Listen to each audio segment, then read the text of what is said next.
Welcome to Breaking Doctrine, presented to you by the Combined Arms Doctrine Directorate at the Combined Arms Center at Fort Leavenworth, Kansas. The views expressed here are those of the individual and do not represent the views of the Combined Arms Center, U.S. Army, or U.S. government.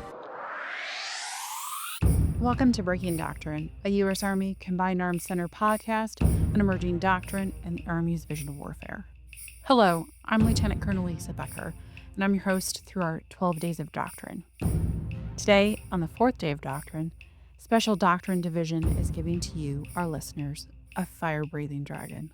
Have you ever looked at the Chemical Corps regimental insignia or coat of arms?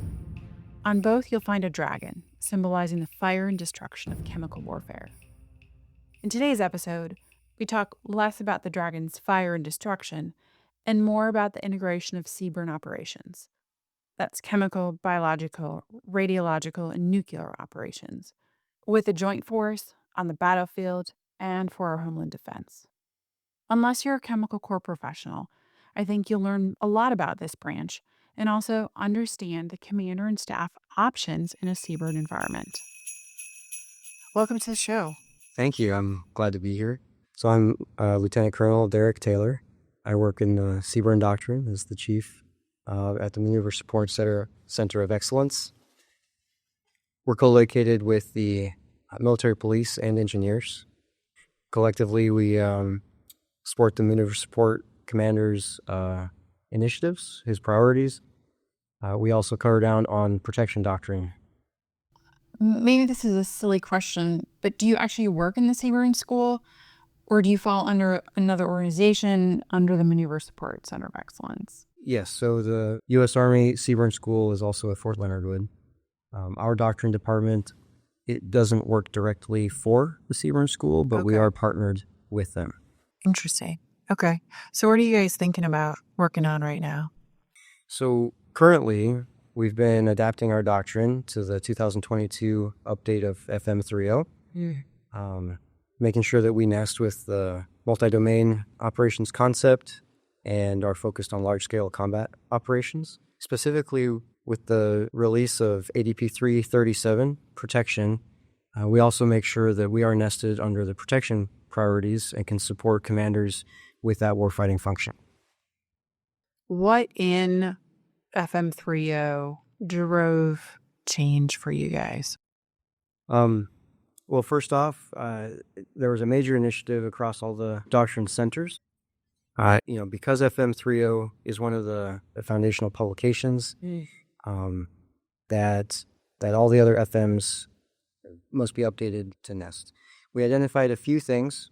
One, there had been some organizational structure changes within the CBRN units, so that needed to reflect the updated capabilities, the names. We modified a few definitions, and so the definition of CBRN operations changed to better reflect our current capabilities, as well as to essentially simplify the concept so that it's easy to understand and implement.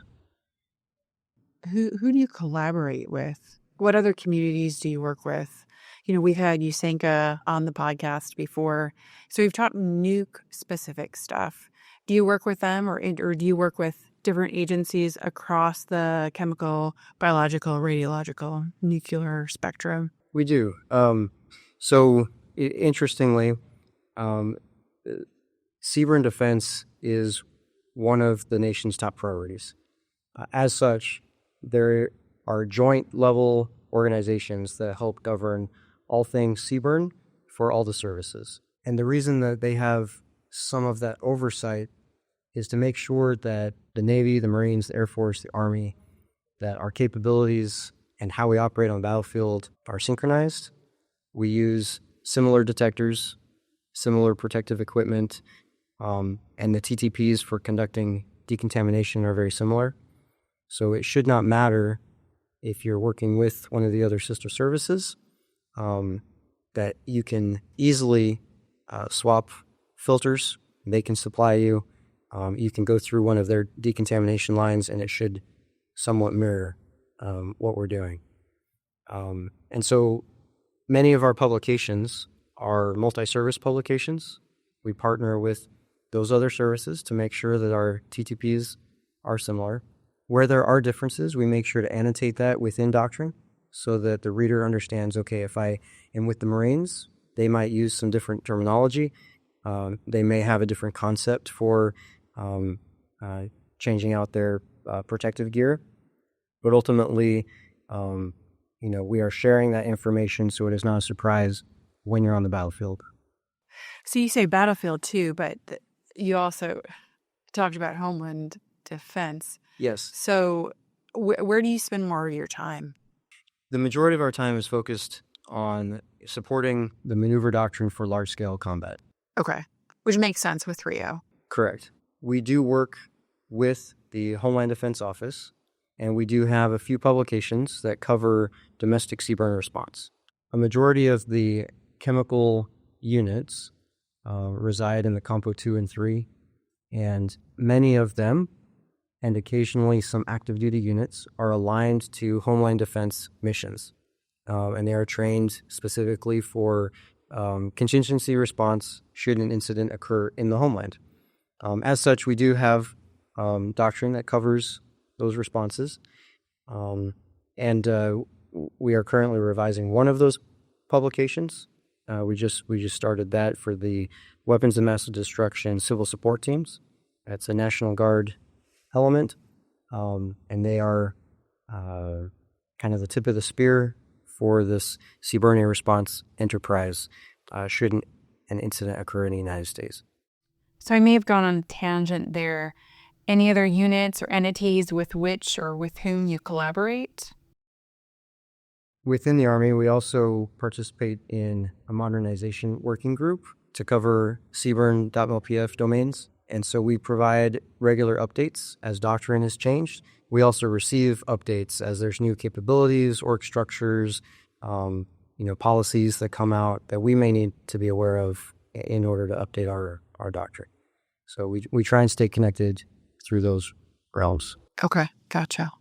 Any other major changes that are coming down the pipeline that listeners should know about?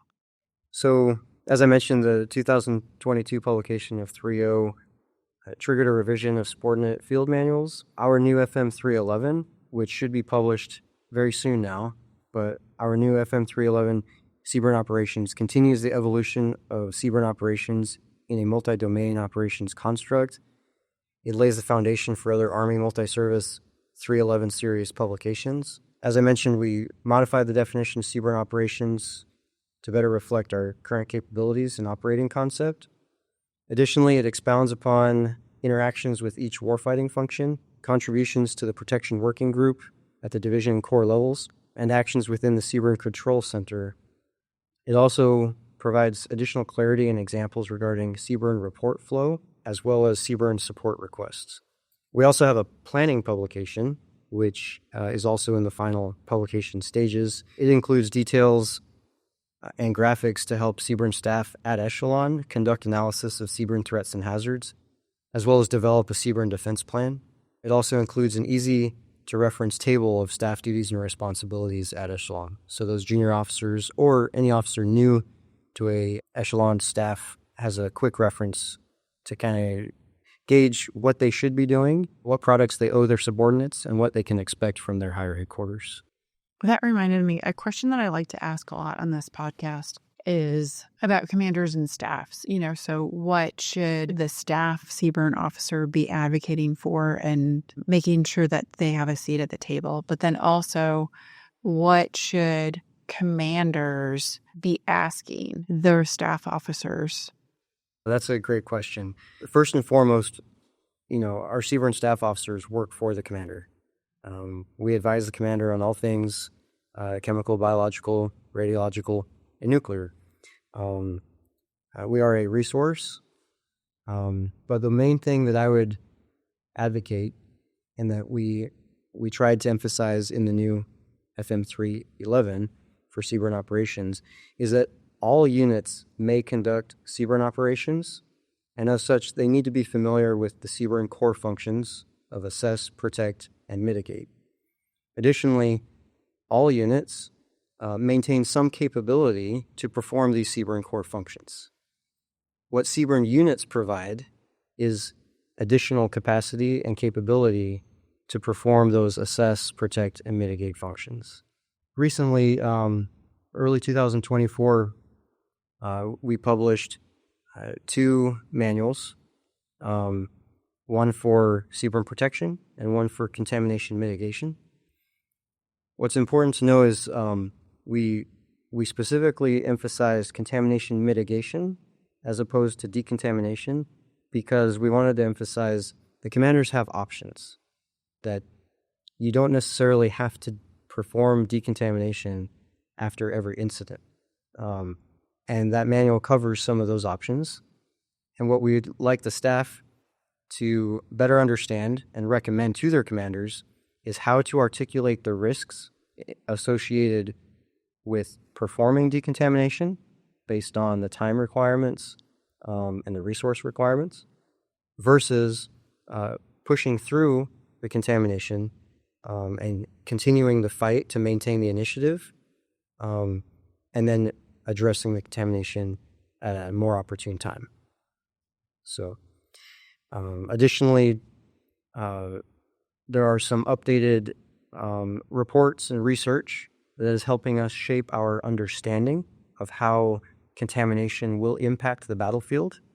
That will help us refine how we recommend and who we recommend goes through decontamination versus just removing themselves from the situation outside of the exposure, because not all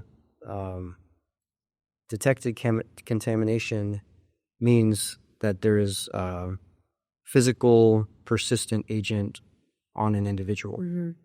So those are all things that we've addressed within the publications and that we've gone in more detail in the ATP 31136 for CBRN planning. Gotcha. That's interesting. Has this doctrine driven change in how there's training at Fort Leonard Wood? It will influence some of the training. While these items have been addressed through training before, we are now just providing a better reference for the training material. Oh, okay. So we've talked about developing CBRN defense plans. For years, we've talked about mitigation options, but we've not had a clear process or guideline that goes as in-depth as this new planning publication has. So one thing that we're trying to emphasize, and if you look at many of the operating environments and some of our near-peer competitors, WMDs remain a top concern for our senior leaders. We have seen over recent years limited use of some chemical weapons. We've seen use of riot control agents, which during wartime is against the Geneva Convention and falls similarly into that category of banned chemicals for use on the battlefield.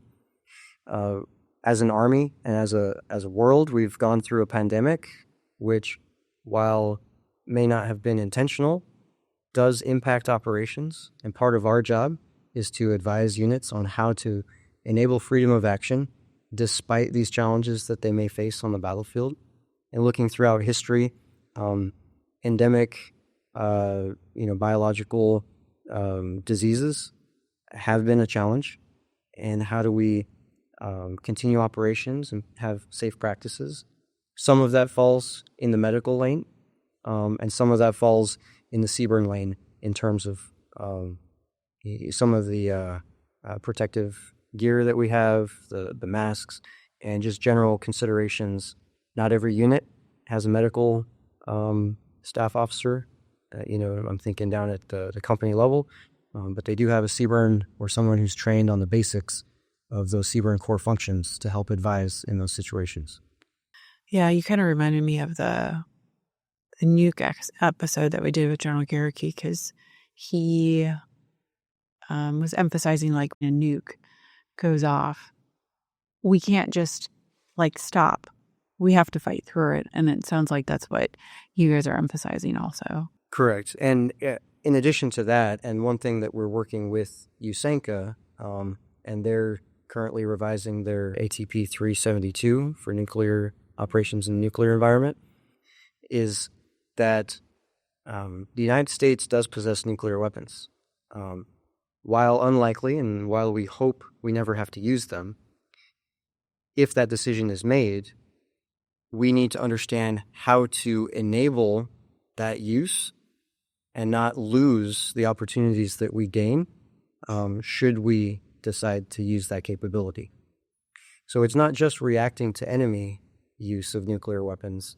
It's, are we prepared to fight through a contaminated area, or at least understand how the nuclear detonation and the residual fallout will impact the battlefield as we continue operations. Anything else that you wanted to get out there?